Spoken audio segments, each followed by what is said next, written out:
Lembra daquela música do NX Zero, Bem e o Mal, que foi a abertura da Malhação de 2010? Então, a letra dela nunca foi tão verdadeira quanto nesse livro aqui, A Escola do Bem e do Mal, Infelizes para Sempre. E pra citar aqui uma parte da letra, mas apenas citar mesmo porque eu não vou cantar, vou falar aqui uma parte da letra do rap do Túlio Deck, que faz um feat na música. Então faça sua escolha, vá e se decida, vá querer o mal ou o bem para sua vida. Se não se decidiu, então corra atrás. Entre o bem e o mal, eu fico com a paz.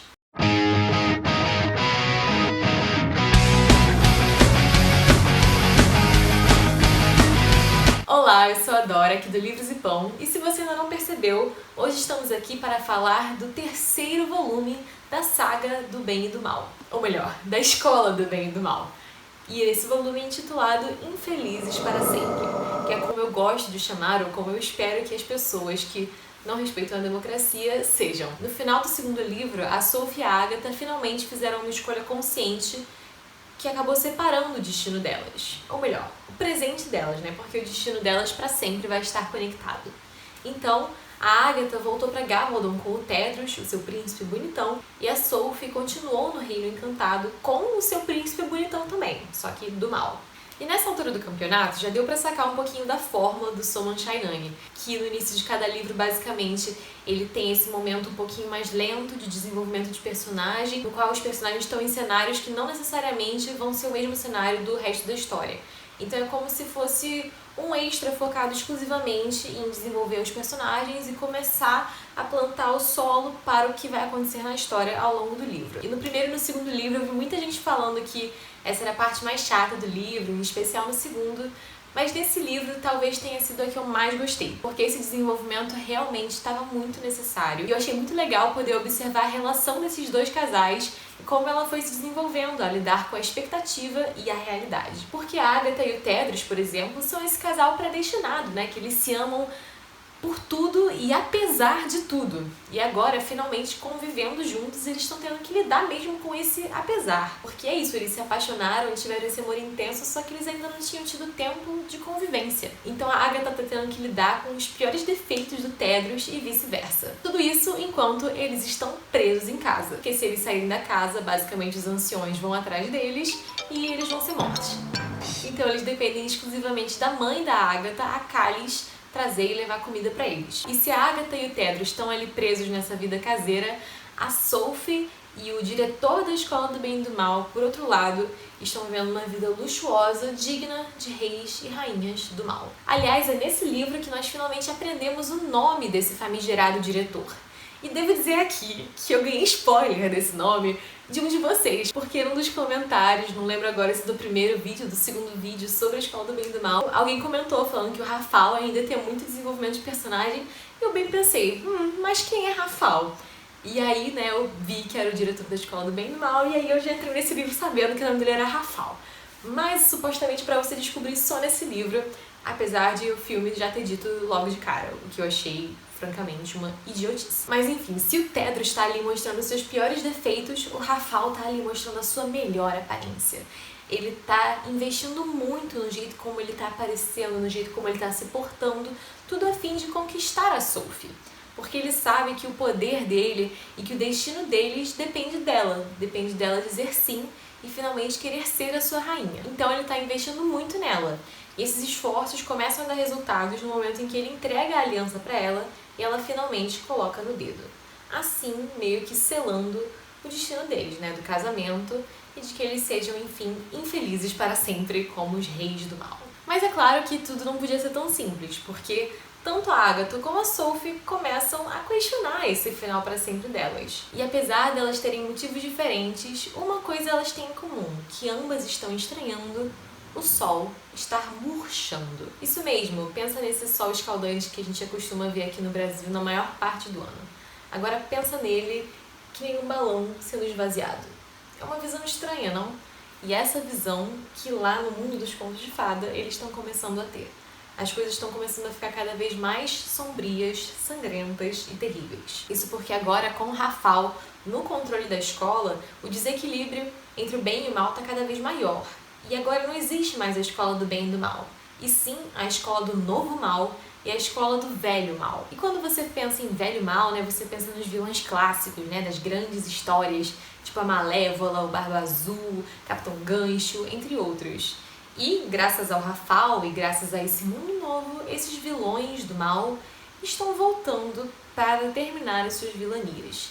Então, basicamente, a premissa principal desse livro é que os leitores estão começando a perder a sua fé no bem, porque os vilões do mal estão voltando e reescrevendo os seus finais. E é a partir desse ponto que a história começa a ficar quente e que as coisas começam a se mover. A Agatha e o Tedros decidem voltar para o mundo mágico para tentar destruir a aliança que a Sophie está usando no dedo, porque ela é a única coisa, o único objeto que vai conseguir destruir o Rafal, o seu noivo. Enquanto isso, a Sophie e o Rafal, que estão com o Historian, aquele livro que escreve todos os contos de fada, em seu poder, percebem que a Agatha e o Tedros estão indo para lá para tentar reescrever esse conto de fadas.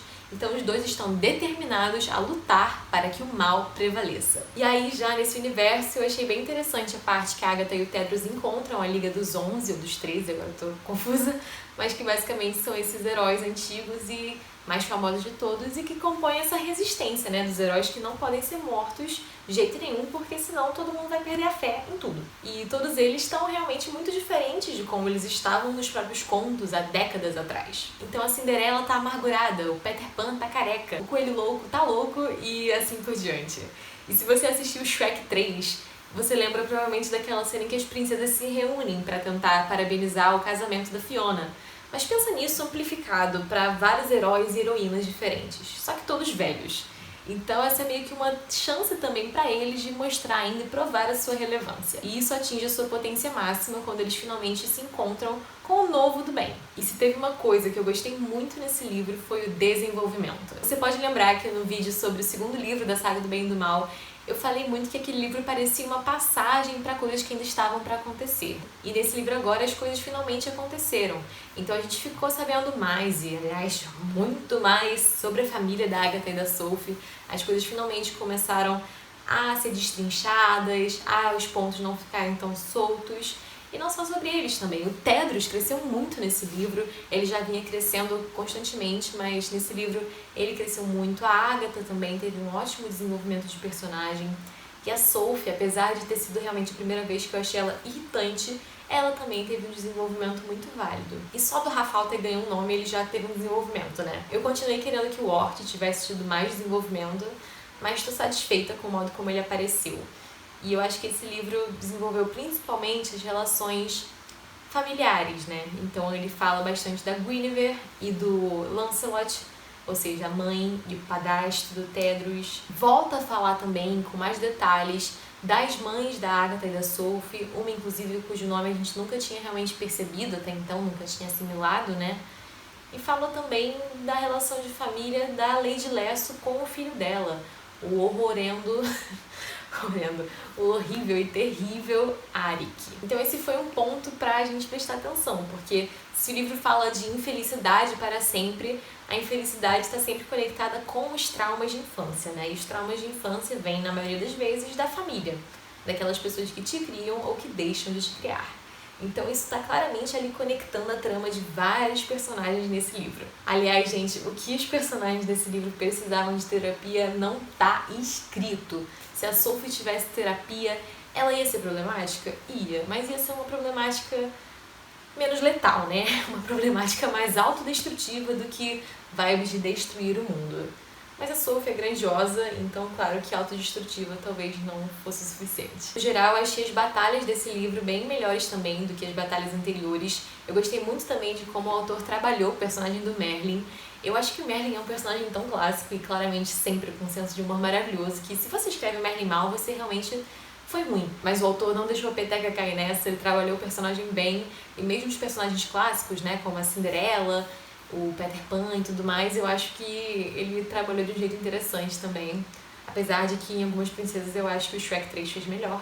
Mas faz parte, eu sou muito fã de Shrek. Então eu achei que esse livro, comparativamente ao segundo, foi um avanço muito bom. Esse livro eu achei muito legal de ler. Não achei ele divertido, assim, no quesito de dar risada como os dois primeiros, mas isso porque a trama adquiriu um tom mais sério, um tom mais sombrio, né? Até pelos acontecimentos que estavam rolando ali em Gavaldon, e ainda assim foi um sombrio que me manteve entretida.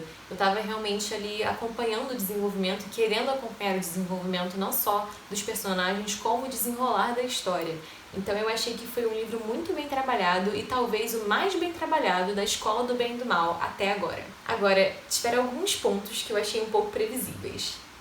Então eu já aviso aqui que teremos spoilers nessa parte do vídeo. A questão da maternidade, da Sophie e da Agatha terem a mesma mãe. Eu achei isso previsível. Ok, talvez não desde o início da saga, mas pelo menos desde o início desse livro, eu achei que o autor deixou pistas até demais. Eu acho que ele podia ter sido um pouco mais sutil em alguns aspectos. Uma coisa que eu não gostei também é que pra mim ficou claro que a Lady Lasso iria morrer. Eu acho que podiam também ter disfarçado isso mais. Eu não gosto quando é tão na cara assim, tão clichê que uma personagem lá vai morrer. Eu achei até que talvez teria sido interessante se ela fosse a mãe da Sophie. Isso pra mim teria sido uma surpresa, sei lá, mais agradável do que a de que ela e a Agatha eram realmente o espelho uma da outra, que elas eram gêmeas e ainda assim tão diferentes. Isso eu não curti tanto. E o spoiler foi rapidinho, acabou aqui, porque vamos agora voltar a falar de algo que eu gostei. Eu gostei que eu sinto que esse livro realmente encerrou a primeira parte da Escola do Bem e do Mal, encerrou o primeiro capítulo da história de Agatha e Sophie. Então, pra mim, ele encerrou essa primeira trilogia da saga. Então eu tô bem curiosa pra ver o que ele vai fazer no quarto livro, porque eu ainda sei que tem pelo menos mais 3 livros, e como esse livro deixou tudo bem encerradinho, eu não sei muito por quais caminhos ele vai seguir. E tô curiosa pra ler esse recomeço, né, esse segundo capítulo. Acho que, com certeza, ele encerrou numa nota bem alta esse livro, então espero que ele continue mantendo a mesma melodia harmoniosa daqui em diante. Você já leu o terceiro livro da saga? Me fala aqui o que você achou dele. Ou então, se você viu o filme que foi lançado recentemente, que é uma adaptação da Escola do Bem e do Mal, me fala aqui o que você achou do filme. Cada vez que eu penso mais sobre o filme, eu confesso que eu gosto um pouquinho menos. E também me fala, se você quiser, qual que é o seu personagem favorito ou favorita de A Escola do Bem e do Mal. E nos vemos no próximo vídeo. E não podia deixar de mencionar, né? Sim, a Escola do Bem e do Mal continua sendo um pão de ló, que nem era no primeiro livro, mas agora, nessa segunda trilogia que vem por aí, vamos ver se o pão finalmente irá mudar. Esse foi o vídeo de hoje. Se você gostou, por favor, deixa aqui o seu joinha e comenta aqui me falando o que você achou do vídeo. Se inscreve no canal se você ainda não for inscrito ou inscrita e compartilha o vídeo com quem você quiser. Então, feliz 2023 e nos vemos no próximo vídeo. Tchau, tchau!